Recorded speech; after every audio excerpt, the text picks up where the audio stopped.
Deus majestatis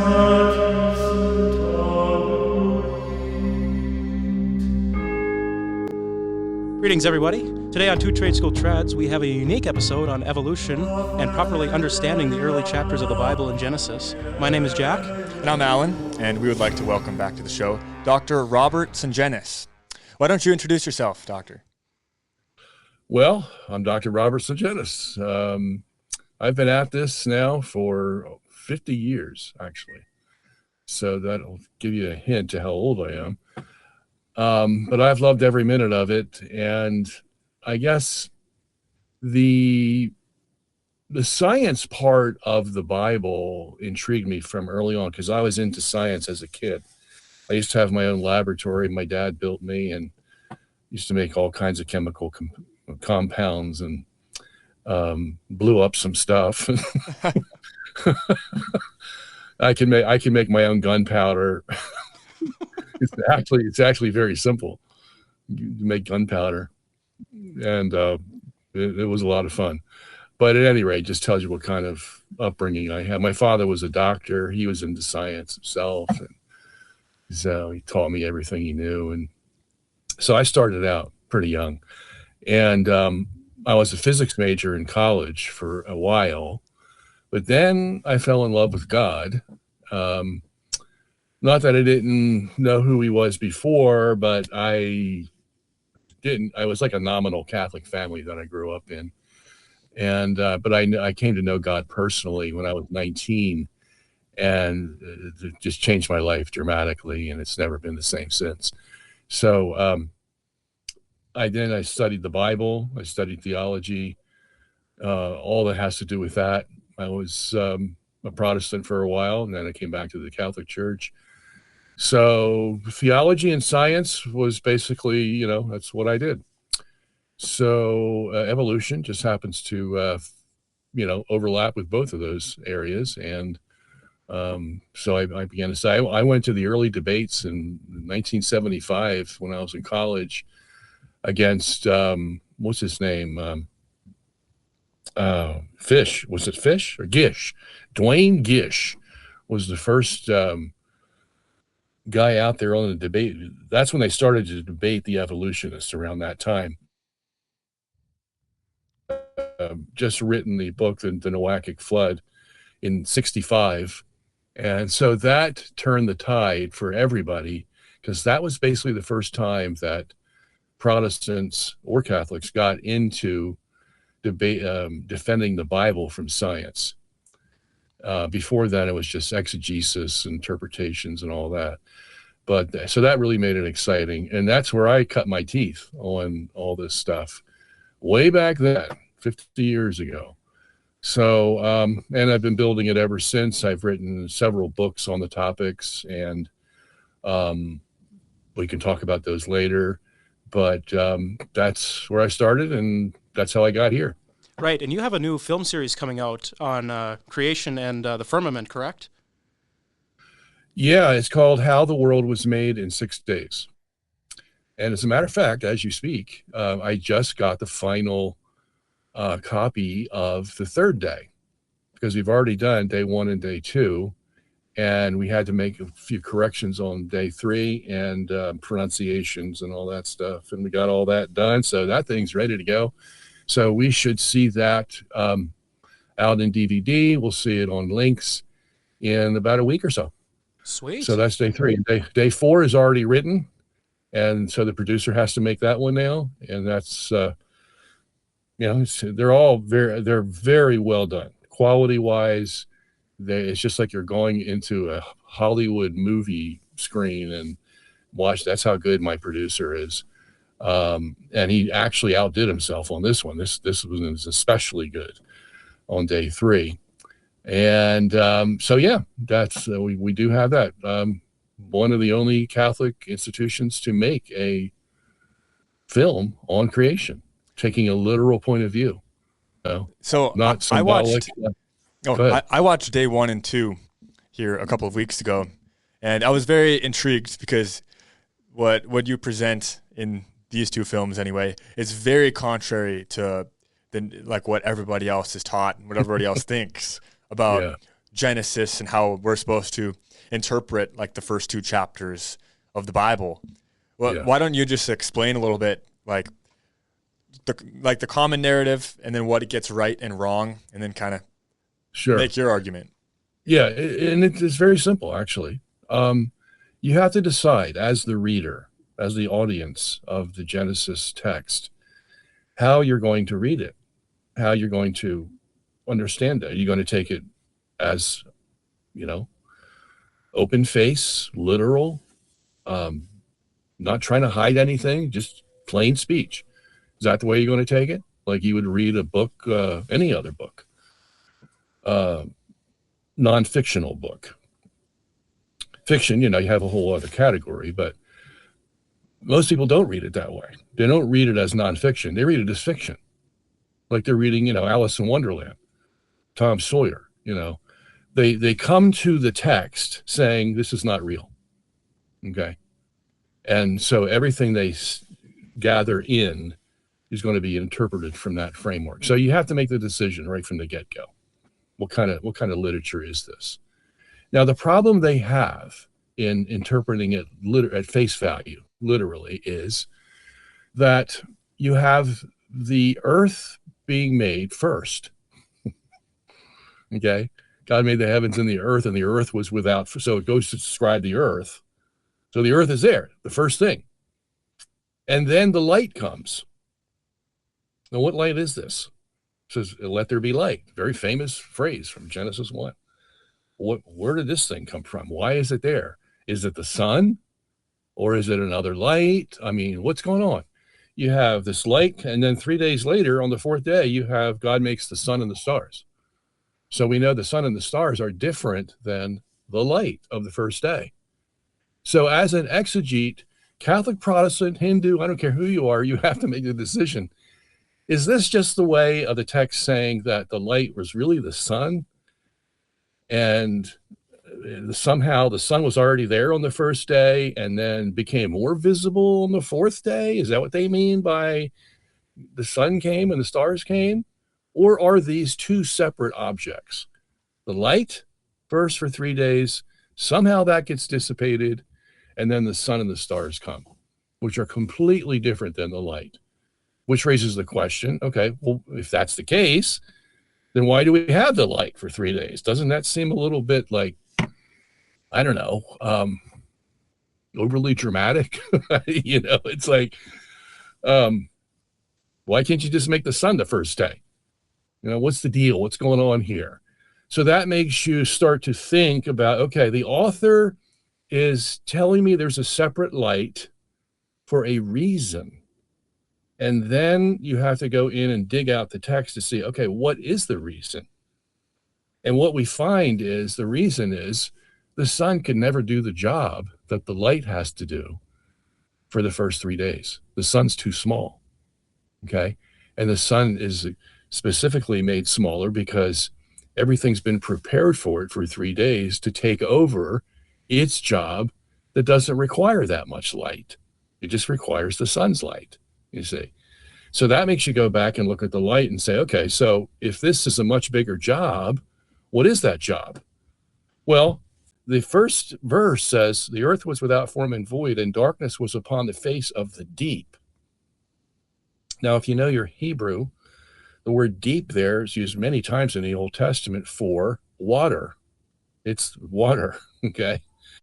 So you have this tiny, what the picture that's trying to create is you have this tiny little seed in the midst of this vast volume of water, and that seed is the earth, okay? And the water surrounding it, and that water is going to be used to make the rest of the universe. Things are going to happen to that water, as you read in the second verse, you see. So now we're beginning to say, oh, okay, so, and what state was that water in? If there was no light, was it like drinking water?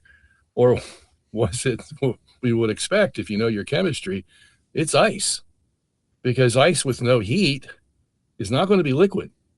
You're going to have a vast frozen wilderness of ice, and it's called the deep because it's big, real big. And if it's going to make the rest of the universe or fill the rest of the universe, it's going to have to be pretty big. And if it's ice, and you're going to need a big light to melt it before it starts doing its job.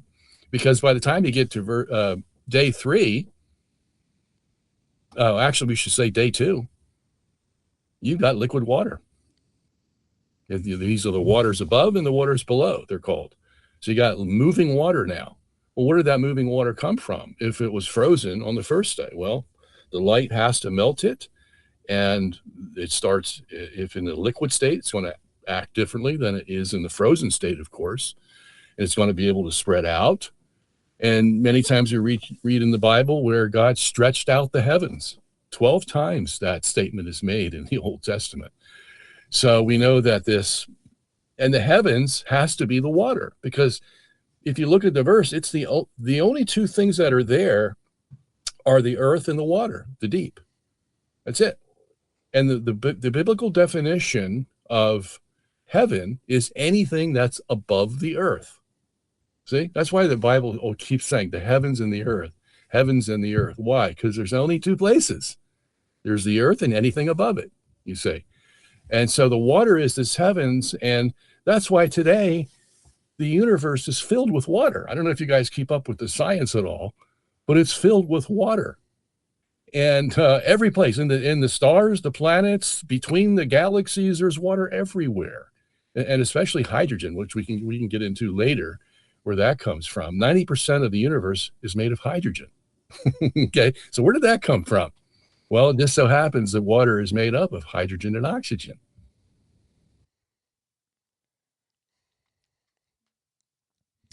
If the heat gets great enough, the hydrogen and oxygen atoms split up, and the hydrogen is very effusive, so it goes out. The oxygen is heavy, and it stays, and that's where the Earth's oxygen comes from. And then we find in science today that our solar system is more or less an oxygen bubble. We have more oxygen in our solar system than is contained in all of the Milky Way galaxy. So the question to the evolutionist is, how did we get all that oxygen? And we know that life needs oxygen. So where did it come from? If we don't have any of it in the Milky Way, doesn't it sound like somebody specially made this little Earth with the oxygen that it has, going through the process that Genesis tells us?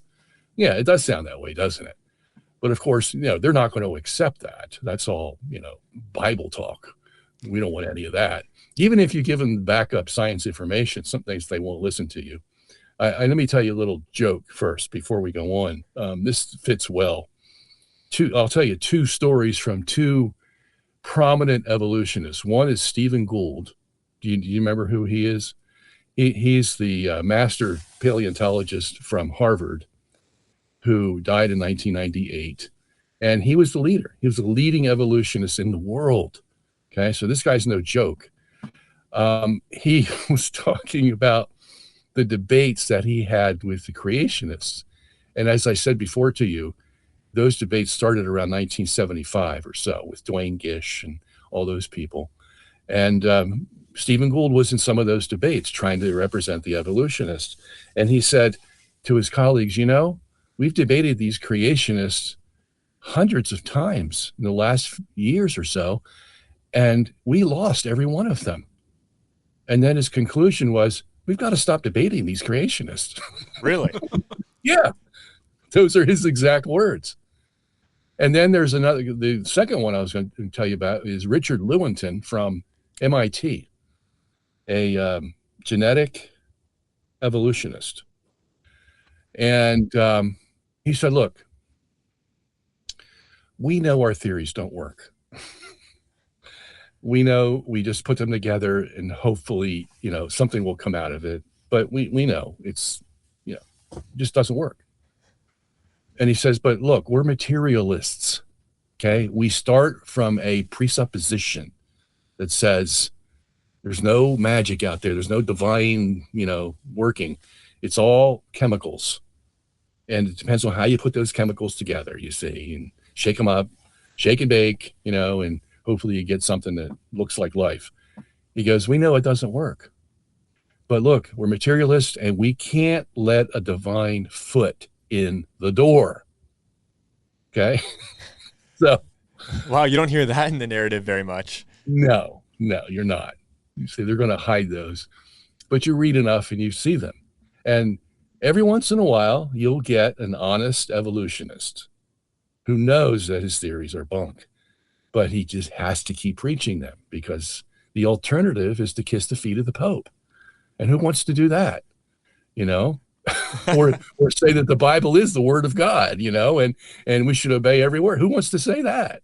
You know, can't do that. So he can't even go in that direction. And this is the basis you have to know before you debate an evolutionist. It's funny that you bring up stubborn scientists and evolutionists. When I think of evolution and really the theory of it, I think of all the gaps that they have to fill, especially when it comes, you know, monkeys are still here and yet we're still here. It's like I know there's gaps, especially with the fossil records and such. Why is it? What's really the main kind of Achilles heel of the theory of evolution? Where do they really stump? Why can't they just call it a law at this point if they push it so hard like that? Yeah, well, you mentioned one of them, and that's the fossil record. Because the fossil record does not support evolution. Now, you're going to get evolutionists out there saying, well, we got the transitional fossils, you know, and you see what they call a transitional fossil, and it's not, right? Even Gould admits, Stephen Gould, who was honest. That's why I brought up his honesty when he said, look, we got to stop debating these creationists. He's honest. And he says, look, we can't find the transitional fossils. So they had a meeting in 1982 in Chicago with all the top evolutionists in the world, and Stephen Gould and Niles Etheridge from England, who's the curator of the Natural History Museum there, both handling the topic. And Gould said, look, our biggest weakness is we can't find the transitional fossils. And Niles Etheridge, his colleague, used to go out like every weekend to search for fossils and came up empty every time. And they admitted it to their colleagues, 1982. And he said, look, we need another theory. Not that he's going to abandon evolution, but he says we need another theory to support how evolution happened. And so he came up with this theory called punctuated equilibrium, you know, fancy words for his idea that the fossils were there, but they transposed so fast from whatever they were before to whatever they became after.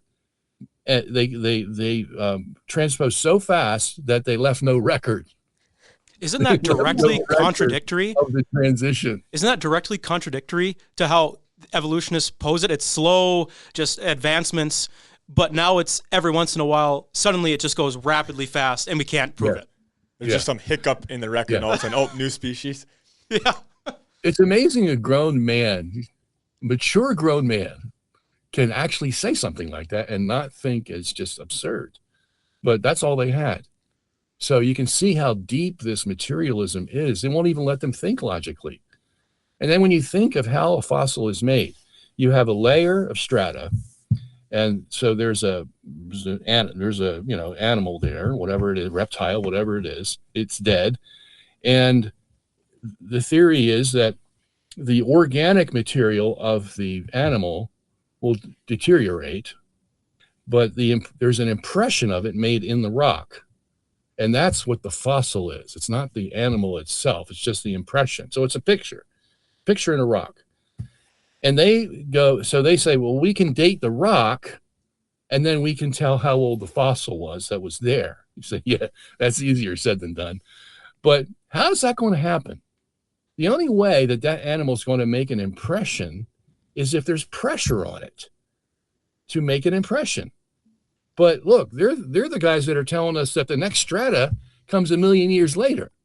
So how is that organic specimen going to survive until the next strata comes on top of him to make an impression in the rock before it deteriorates in about what, 3 weeks, 4 weeks? I mean, come on. This is an organic specimen. It's not going to stay around long. Okay. It's going to deteriorate. So the whole idea that people are buying that, you know, these. So tell us, is it going to happen quickly or is it going to happen slowly or somewhere in between? They can't tell you. You know, they're all confused. So that's their biggest Achilles heel, to answer your question.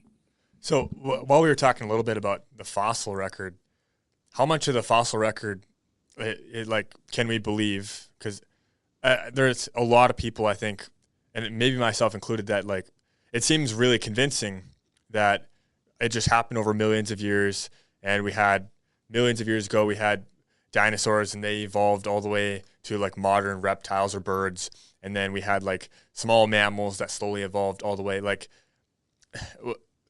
what is the alternative to that? Like, did all these animals actually exist?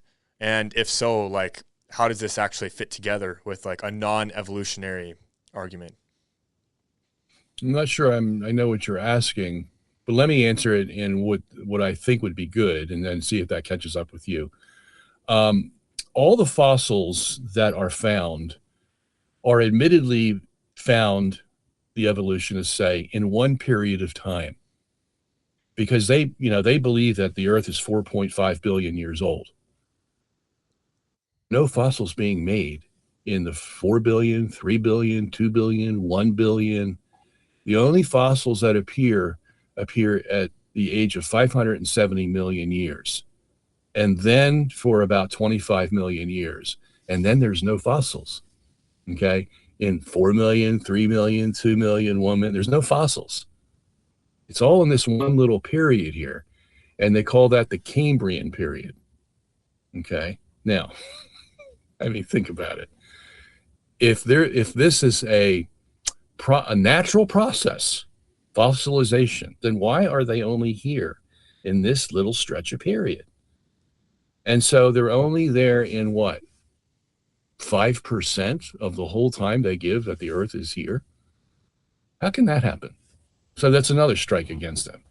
If it's natural process that happens under uniformitarian conditions, that is, no cataclysms, then it should be happening all the time. But they admit that it's not. It only happens. But see, for the creationist, he says, look, this fits like into our theory like a glove. Why? Because we say there's only one little time that those fossils could be made, and that's in the Noachic flood that stayed on the Earth for 1 year. And you have these massive amounts of water that are 20 feet above the highest mountain. You know what kind of pressure they're going to put on the animals they just killed? Tons of pressure automatically and instantaneously on any animal that it killed, and it's going to make an impression in that soft soil. And when that soft soil hardens, you have your fossil. And there's only going to be one time that happened, when there was enough water that put enough pressure on those dead animals, you see. And at no other time would you expect fossilization. So you see what's happening. All the evolutionist is doing is taking that 1 year period from the Bible and now expanding it into 25 million years, because he has to have it fit in his 4.5 billion year period, you see. So, Yeah, but didn't dinosaurs like walk the Earth for a couple 100 million years? Yeah, because isn't there even periods within the dinosaur era? Like there's the Triassic and the Jurassic, and there's different animals that were in those different periods. Yeah, all those come after that 570 million start to the Cambrian period. Then you have the Jurassic coming after that, and the Cretaceous and all that, you see, forming what they think are, different dinosaurs. But the dinosaurs actually didn't come at that early stage of 570 million years. The earliest dinosaurs, according to the evolutionists, couldn't develop that fast. They can only come 65 million years ago. So 65 million compared to 570 million, that's a drop in the bucket. Okay. So they may have had different dinosaurs walking at different times, but very early in their evolutionary stage, or I should say very late. That's probably a better way to put it. Very late in their evolutionary stage. Yeah. Am I answering your question? Yeah, for the most part. I think like it's still like I've heard it said like that there was different animals that were, or different dinosaurs that were only in certain periods, and they're only in certain levels of the ground, like, and then there's also like mammals that are supposedly not as deep in the ground that came after the period of the dinosaurs. Yeah, I know what you're talking about. What they say is, have you ever been to the Grand Canyon, or you've seen the Grand Canyon? I've seen pictures. I haven't been there in person. Have you noticed the layers, the strata as you go up? Okay, you see that. All right, that's distinctive of the Grand Canyon. It's not your typical mountain, so to speak. Grand Canyon is cut really precisely, you see those layers. Okay. So that's called the geologic column, because if you took out a specimen of that, of the Grand Canyon, and you put it in a laboratory, you'd see those strata one after the other. And the evolutionist claim is that the more complex animals are going to appear on the top of the geologic column. Okay, and the simpler ones are going to be at the bottom. Okay, and so as the column rises, it's rising because it's getting older. And when you get the column rising, you're going to get to the point where now we have dinosaurs, and so they're going to appear like in the middle of the geologic column as fossils. Okay, whereas the bugs and all the simple categories of animals are going to be at the bottom, because that's how evolution works. It starts with some very small, simple animal, and it progresses and gets more complex. And as it does, then you expect it to be at the higher stages of the geologic column. Does that make sense? Yeah, I think so. It's a little bit hard to buy, though, just because, like, doesn't it take millions of years for these different layers, and each of them has like its own unique actual like properties and like attributes, because different layers, and there are some layers that I think I've heard supposedly have like more like of certain elements from like potential volcanic eruptions at that era, or like a more like if that place was ever underwater, there might have been different elements in the actual soil there. Yeah. Well, the evolutionist wants to stay as far away from those possibilities as possible. He doesn't want any volcanoes. Okay. That's in the early part, the 4.5 billion, 3.5 billion, when the earth is forming. He needs the land, if it's going to form fossils and you're going to have this gradation in complexity in the geologic column, he needs it to be relatively peaceful. That's why he believes in this category of understanding called uniformitarianism, where everything's uniform. You see, there's no cataclysms going. That's why they don't want to take the biblical side, because that's called cataclysmic understanding of the past, because the flood is a cataclysm. And that's what makes the fossil record, you see. So they don't want that. They want it to occur naturally. So they have to get out of all these volcanoes, earthquakes, and all that kind of stuff. They need it to be relatively peaceful for it to occur. And that's quite a bit to ask over 4.5 billion years when everything's just getting started. I mean, come on. How could you assume that that's going to happen? But to get back to your question, this is important. You have to know that they understand the geologic column as getting more complex animals the higher you go in the column. So at the top of the Grand Canyon, you should find very complex organisms and their fossils, apes, deer, bears, all kinds of, but that's not what you find. Never do you find gradations of complexity in the geologic column. It's all mixed up. You find very complex creatures at the bottom, and you find very simple creatures at the top and everywhere in between. Why? Well, just picture a flood going on. You think it's going to have gradations of animal complexity? No, it's not. It's going to be a whole mix-up of things, and that's exactly what you find. But they're not going to admit that. Wouldn't that mix up like the layers in the ground, though? No, and here's why. And they found this out by doing studies on how those layers are made. And you would think, as the evolutionists were claiming, that they are made vertically. Like you get one layer, and then on top of that, you get another layer. On top of that, you get another layer. And so they're made vertically. And they have proven that they're not made vertically. Or we should say this, that they're made both horizontally and vertically. And you can prove this. You can read my books, and I'll tell you how it happens. And all the guys who have done it, dozens of guys, and a lot of them, are not Christian. So what they have done, they create these flumes, and they allow sediments to flow down these flumes with water. And then they look at the end of it and they see how the layers are being formed. Okay. And what they find is that they're formed vertically and horizontally at the same time. Now that may be hard to comprehend. You actually have to see it in a picture. But and not only that, not only are they formed vertically and horizontally at the same time, sediments that is, making layers, it happens in a very short time. It happens in days or weeks, not millions of years. Okay. And as I said, there's dozens of guys who have said the same thing. And in our day 3, as a matter of fact, of how the world was made in 6 days, the one I was just talking about, day 3, we go through that at the toward the end of that video. We show you all the guys that have said it. We show you their experiments. We show you in films of how it happens. So you walk away and you go, wow, have I been fooled? Thinking that these layers can only happen vertically and it has to be over millions of years. That is a total lie. You'll find out when you see these films. One thing that we were talking about was like dates. We were talking about 570 million, 4 billion years. And I believe the major thing that they use to find those dates is carbon dating. However, I've seen stuff where they attempt carbon dating on very young stuff, like fresh fruit, and they can't get consistent evidence for it. Would you say that carbon dating is accurate? Can it be trusted? No, cannot be trusted. No, either carbon dating or radioactive decay dating can be trusted because they have shown time and time again it just doesn't work.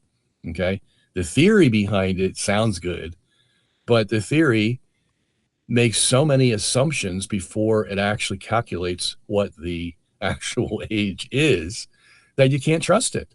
And the way these guys work, let's say Niles Eldridge is going and he finds a fossil in a rock. Remember, it's not the fossil itself, the organic fossil, it's gone. It's just the impression it made in the rock. So he brings that sample to the laboratory, but the laboratory says, okay, where did you find it and how old do you think the rock is? First question. And he says, well, I found it in this section of the Grand Canyon or wherever he found it, and I believe that is 500 million years old. So that's what the laboratory technician has in his mind. So when he goes and does the carbon-14, of course, carbon-14 wouldn't go beyond 50,000 years, but let's say he's doing potassium-argon dating. He's doing potassium-argon dating, and he says in his mind, well, he found this in a 500 million year old rock, so it must be around there. It must be that around that date. And then he goes up or down. So he goes, well, I think it's 490 million, or I think it's 510 million, because he's already been told it's in a 500 million year old rock that everybody already agrees to, you see. And that's the way it works. Now, let me just tell you a little bit about, I'll tell you about carbon dating in a second. Carbon is well, let me do that first, since that's what you asked.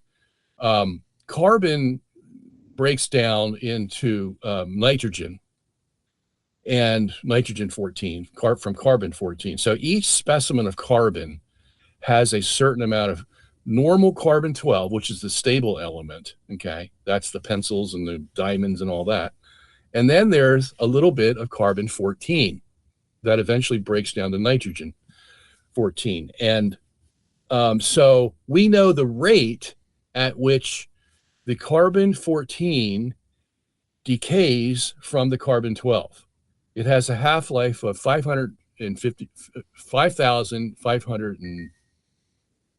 years. I forget what the exact figure is, but let's just say 5,000 years. That means half of the carbon 12 will break down into carbon 14 in 5,000 years. That's what half-life means. Okay, so then the remaining half, that will take 5,000 years to break down to carbon 14. So if you have a process of carbon 14 decay going on for millions of years, what would your guess be? That somehow the carbon 14 is not going to be there anymore because it's all broken down. Okay, but we find carbon 14 in almost every carbon specimen on the Earth, especially in diamonds.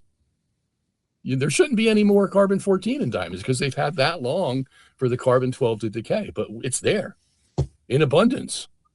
And every other carbon specimen has carbon 14 in it. So obviously it can't be decaying over millions of years, you see. So, you know, and then they got these other ones like uranium to thorium, and it has a 48 billion year half-life. Like that's supposed to impress us. And they actually do use that to impress us because they say, see how long the universe has to be here? I mean, the half-life of this thing is 48 billion years, or 4.8, not 48, 4.8 billion years. So that's about how long we say the Earth has been here, you see? So the half-life matches. That doesn't tell you anything. All it tells you is that's a stable element. Uranium-235 doesn't break down very easily to thorium. And that's why it has such a big half-life, you see. But they try to make that into some big news about, wow, everything's really old, you see. And then with the potassium argon, you get this, especially with this potassium argon, because it's an easy test to do. And it's so long it had been used to convince everybody that, wow, these things are really old, until we started to discover what they're doing. And when you have potassium 40 breaking down to argon 40, in order to have any idea of how old that specimen is, you have to know how much potassium 40 you started with and how much argon 40 you started with in the specimen to know how much of the argon 40 that you're now discovering has decayed so that you can determine what the age is. So if you don't know how much you started with, how are you going to determine how old the thing is? It's called the parent-daughter ratio. The parent is the potassium 40, the daughter is the argon 40, and you have to know what that ratio is before you start, or else it's useless, absolutely useless. And they'll try to figure out ways where they can estimate it better and all this, argon, they call it. And it's just a bunch of bunk is what it is. It's just trying to cover their tracks for something they know they can't fix. And, they end up with egg on their face. The other thing is argon 40 has a tendency to leach out of its specimen. And, if that's been going on, if you have a leaching out of argon 40, and you first of all don't even know what the parent-daughter ratio is, and you have the possibility of it leaching out anyway, well, how are you going to know how much was in there at the beginning to know what the end point is? You see, it's just not going to happen. So that's what happens in all this radioactive. It's just a big show, and they don't tell you the truth of what's going on and all the assumptions that they're making before they do the tests. So, in other words, we can't really trust the scientific community in talking about the age of the Earth and the origin of things. So if this is true, like, what about like glaciers being like millions of years old, petrified wood being really, really old? What about those? Well, glaciers, you're not going to be able to make any kind of estimation unless you know what the origin is. It's the same thing with the potassium argon thing. Unless you know what the condition of the world was that made the glaciers, how are you going to determine how old these processes have been going on? You don't. You make assumptions. And the assumptions are, we're going to assume everything is a long age. That's why when I addressed your questions first, I brought that up as the major factor in how they are going to think of the evidence. Because if you already come to it thinking that it's old, everything you see, you're going to interpret as being old. Okay? And you think you're on the right track, but you can never prove it. And then when somebody else comes along who's reading this Bible, he says, right here it says there's a flood, and I can see how that would, cause a whole catastrophe and fossils all over the place and the geologic column being all mixed up. We can't have any of that. I mean, it's one thing to deny that it's a long age and then get the Bible from the Christians and tell us that, these things actually could be young because of all the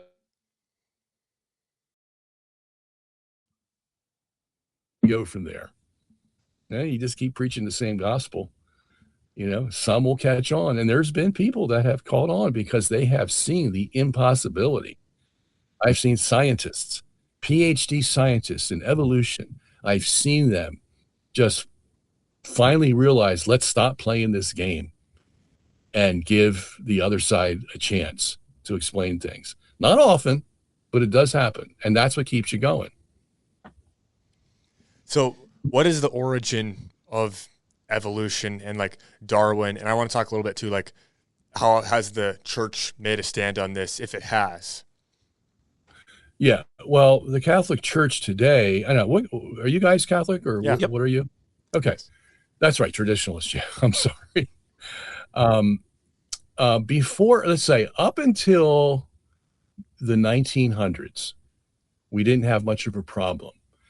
I have a book on my shelf. I forget what the title is, but it talks about the time between 1850 and 1899 in the Catholic Church of all the theologians who were still supporting creation, six-day creation, and trying to defend against the evolution ideas. Now, mind you, there weren't many Catholics into science at that time, like Darwin was or Lyell was. And there were 6 guys before Darwin who started saying these things in their early 1800s. And the reason they admit this is they say, who's the guy who's been quoted as saying that evolution makes one a satisfied atheist? It may not be the word satisfied. It may be something else.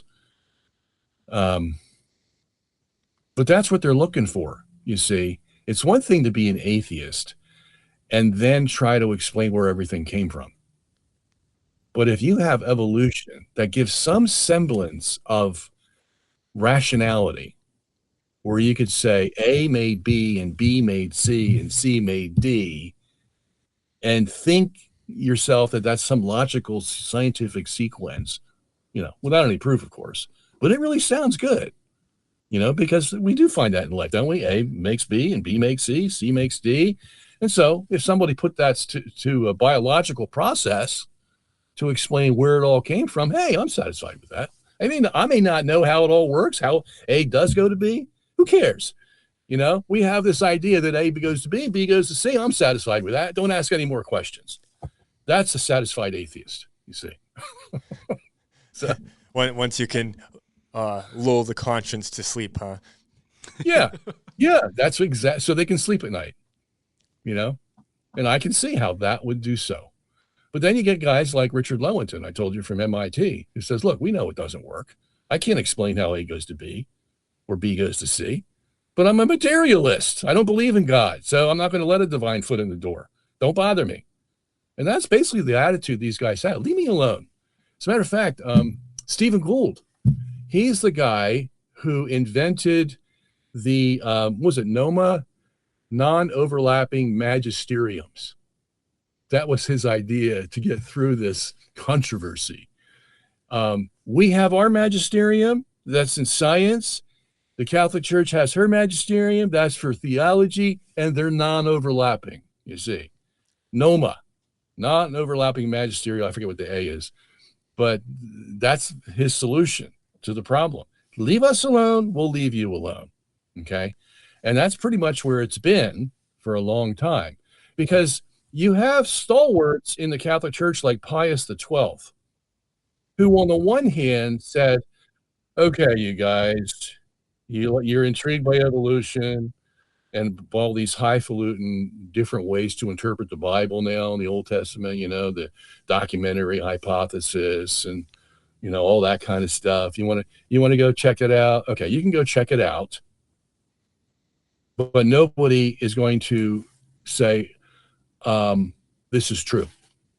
No one. You can check it out, but whether it's truth or not, that's not your territory. That's the church's territory. Okay. And he backed that up, Pius XII, when he said in Humani Generis, he said, look, let's say you go investigate evolution and you like what you find. Okay. Here's your problem. You cannot say doctrinally that the evolutionary theory that is going to allow many different kinds of Homo sapiens to be made at one time because that's what evolution teaches. If evolution's happening all over the world, then obviously we're going to have Homo sapiens made at the same time all over the world. There's not just going to be one called Adam and his wife Eve. Okay. And he says, you cannot do that, Pius XII said. That's called polygenism or polygenism. Okay. Poly meaning many, many generations of men coming at the same time. That's what evolution believes. You, as a Catholic, can only believe in monogenism, one man and possibly one woman coming at one time. Why? Because there's original sin, you see. And original sin is committed by the first man, and Scripture teaches that we inherit that original sin from him. So therefore, all of us are stained with it, and that's why we're condemned. But you can't get that from having polygenism, many men made at the same time, you see. So that stops Catholics from taking the view that evolution is correct, because they can't get beyond that polygenism barrier that Pius XII created. And that still stands today. Not many Catholics know that, because the ones that want to believe in evolution ignore it. It's basically what happens until a guy like me comes along and says, you remember this? Let me show you. And then they have to make a decision what they want to do. We want to obey this, or just, say Pius XII didn't know what he was talking about. So is it enough for a Catholic trying to be upstanding to just disqualify human evolution? Because I even have heard, like, in the world of agronomy, that there are plants that will evolve. They'll become resistant to chemicals, and they'll adopt even like new traits, or like Darwin's experiment with like the birds, or I think it was different iguanas maybe too, or something in some islands in the Pacific. Like it could evolution just be possible on a very small scale with some animals, but it's just that the Catholic teaching is we can't endorse a belief that human evolution happened. Well, you might get into that category, and that's called what they call macroevolution. That the Catholic Church just doesn't allow macroevolution, but it allows microevolution. No, that's not true either. Microevolution is mostly confused with what we call adaptation in plant species or animal species. That is that when God created them, he created their DNA to allow variations to come into their development that are triggered by environmental situations. The birds, speckled birds, or any other kind of adaptation. Even trees adapt. I mean, trees are amazing. They communicate with one another and tell whether there's danger coming. These are adaptations that happen that are allowed by the DNA. But when you talk about evolution, you're not talking about adaptation. You're talking about changing the gene structure down to the very essence of the DNA to another organism, okay? Because when it evolves, a reptile to an amphibian, it has a different DNA structure. That's what evolution necessitates, is a whole redevelopment of the gene structure on that specimen to become a wholly different specimen. Okay. Now, even if we can talk about that, what's the mechanism for that? They haven't told us what the mechanism is. We got natural selection, we have gene mutation. These have all been proven not to be a mechanism at all. These are just wishful thinking. Like take gene mutations, for example. 99% of gene mutations are harmful for the specimen, not beneficial. Okay? So you're telling me you're going to get a 1% possibility that it might be a beneficial gene mutation that's going to form a whole different species of animal? Come on. I have better odds at Las Vegas, and I'll take my chances there, but I ain't going to take my chances on that. That's for sure. So, yeah, I mean, it's all talk. It's all talk when you get right down to the basics. And we would expect God to do that for us because, the environment does change to us. It gets warmer, colder, and we would expect him, if he's all-knowing, to make our DNA such that it can adapt. As a man or a rabbit or a lion, they can adapt in their environments because that's what their DNA allows. So that's no big surprise that we would have adaptation features. What would you say to anyone who brought up the fact that Pope John Paul II, though, had said, like, evolution might be compatible? He didn't say that. Thank God he didn't say that.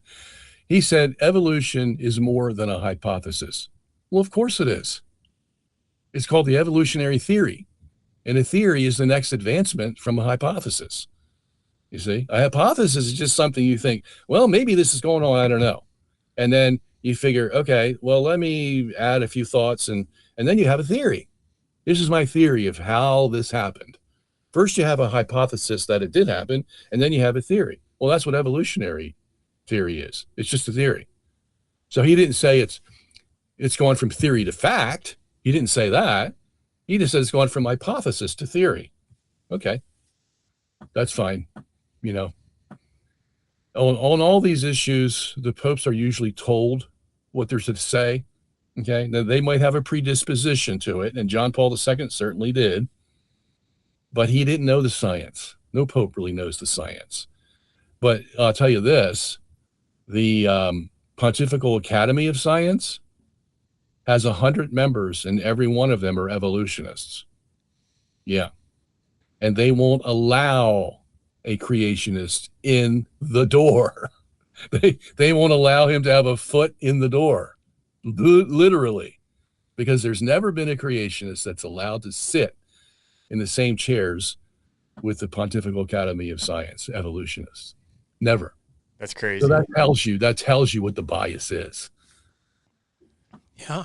And I know these guys. I know some of the guys that have tried to get into the Pontifical Academy of Science and have been told no. Interesting. When we talk about Genesis and creationism, we talk a lot about the 6 days. Now, as Catholics, and what in your understanding, is it literally 6 days, or is it it's a different span of time? We just call them days. Is it literal, or is it something else? Yeah, well, there's 1,500 usages of the word day in the Old Testament. It's the Hebrew yom, and it's never used outside the literal framework, believe it or not. Even when sometimes it looks like it's being used metaphorically, the only reason that metaphor makes sense is because the day is understood as 24 hours. In order to really understand what a metaphor is saying, you have to know what the literal meaning is, you see. And that's pretty much the basis. So even in those contexts, it's never outside the 24-hour framework, okay? Now, there is a difference. It's amazing how precise the Bible can be, because in Genesis 1, it doesn't say 24 hours. You never read that there. What you will read is, and there was evening and morning the first day. There was evening and morning the second day, okay?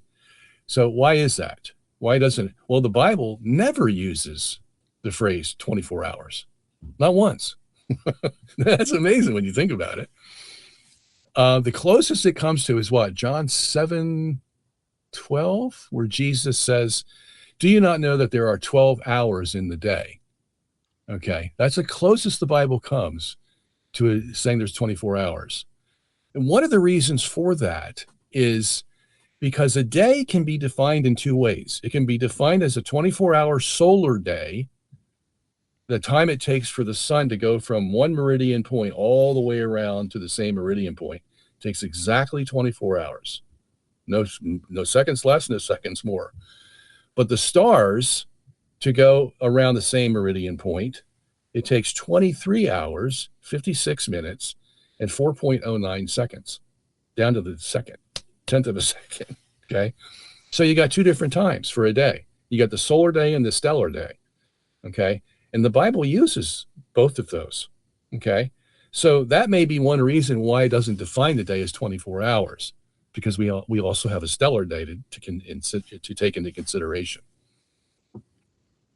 Interesting. So could you maybe sum all this up, kind of put it together, like how a Catholic understanding of creation and like the first couple of chapters of Genesis would be in like a minute long little package, just presenting your argument as a whole? Yes. So as I said at the beginning, you have to decide how you're going to read the text. Are you going to get all flustered because it talks about two lights, the light at the beginning and the sun at on the fourth day? Or are you going to take that as still literal? There are two lights. That's what the text says, doesn't it? Okay. So that would be my first challenge to anybody who's reading Genesis 1. Knowing that a lot of Catholic scholars, like Stanley Yaki, for example, this is what got him off the track. He says, how can there be two lights in Genesis 1?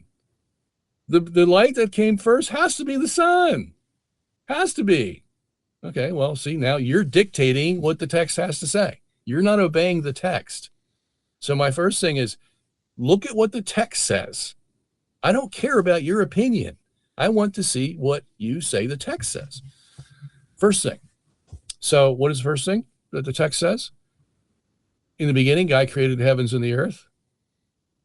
The earth was without form and darkness was upon the face of the deep.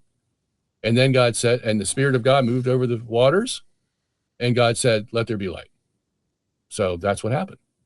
There was this earth, little seed, water around it, and it was frozen because there was no heat. And then God created the light, melted the water, and now things can start moving. And it says, and there was evening and morning the first day. So that's the first day. Second day, and God said, he created a firmament. And what's a firmament? Firmament in Hebrew is something hard, rakia, and it's a substance. And what is that firmament used for? It's used to separate the waters from the waters. Okay, so this is the second day. You have this 6 billion mile radius. That's how much water we believe was there, based on how fast light travels through it and how long it would take to melt this ice to water. So look, you're going to have life on the earth in what? 2 days? Okay, so you got to move fast now. So you got to get this water out of there. And that's why the firmament is created, because as a hard substance, okay, it will separate that water that's above and leave a little water on the earth. And that's exactly what the text says. Create a firmament to separate the waters from the waters so that the major waters are gone, they're separated, and you have a little water on the earth. So you have the water that the earth is going to be able to use for its own purposes, all ready to go. That's on the second day. And it says, and there was evening and morning the second day. Okay. Now, in order to have evening and morning, you're going to have that light going around, you see. And that's why it can melt the whole ice, because it's touching the whole ice as it's going around. And it's going around in what period? A 24-hour period. Okay. Evening to morning. So now you got the third day. So now that the attention focuses on the water that's on the earth, and there's something happening with this other water up here, because the firmament, as the rest of the Bible says, is being stretched. So it's stretched, and as that stretch, it changes from a solid to a gas or liquid, and takes all the water with it and goes out to form the rest of the universe, which we'll get to later. But that's what's happening at that time. At the same time, on the third day, you have this water left on the earth, and it's just water all around the earth. So now you have to bring up the land. Well, how do you bring up the land? By some other forces that are occurring, which we explained in the video. And this big land mass comes up, okay? And the water that's on it goes down into the ocean basins. So that's happening on the third day. That's on the first half of the third day. On the second half of the third day, you have the plants being made, the trees being made. And the way the Hebrew phrases it is, God, ex nihilo, out of nothing, created the fruit-bearing trees, so that when he's done speaking, there's trees with fruit on them. Okay? Waiting for what? Waiting for the animals that are going to come on the fifth and sixth day to eat this fruit, because they have to have something to live. Okay, so you better make the refrigerator for them before they get there, you see? And that's what's happening on the third day. On the fourth day, you're going to have heat for these animals and plants, a very specific amount of heat. That means that the body of light is going to have to be a lot smaller than the big light was when we first started, because that had to melt the whole big sphere of ice. We don't need that anymore. So that light is being dissipated as the firmament's being stretched. It's being taken out, okay? And that's why the Bible says it still exists today, that the light, the original light, Psalm 148, verse 4, is it? Says that the light still exists along with the sun, moon, and stars, okay? So we know it's still out there. And the sun is now put in place for these plants because that gives them just enough light and heat to grow and survive, you see. And it takes over the rhythm that the great light had done when it was going around that big mass of water. Now there's no more big mass of water. There's just the earth and its little water, and the sun is sufficient to take care of that, you see. And then on the fifth day, of course, now that the water is there because the landmass rose and the water fell down to the ocean basins, now we're going to fill the ocean basins with fish. And we're going to fill the firmament that's now set in there with birds, okay? Because we've made their home for them. And then on the sixth day, of course, you have all the animals come and man, because they're the pinnacle of the creation. And they're ones that are going to be able to use all of it for God's purposes. And we find out what those purposes are later on in Scripture. But that's the basic breakdown I would give anybody who wants to know a literal interpretation of the text. Yeah. And to the common man who hears all this stuff about how the world was created, and they say, why does this affect me? Why should I even care about this? Why should I even invest into this debate? What would you say to that person on why this matters? Well, look, this is the ultimate. You're not going to get any higher than this. This is talking about the God of the universe. Genesis makes no bones about that. God said, and it was done. Do you know anybody who can do that? No. So that means he is way above you, but yet he made you. So if he's way above you and yet he made you, do you think he expects something from you? Yeah, he does. He expects something from you. He expects you to, in turn, recognize that this didn't pop into existence by itself.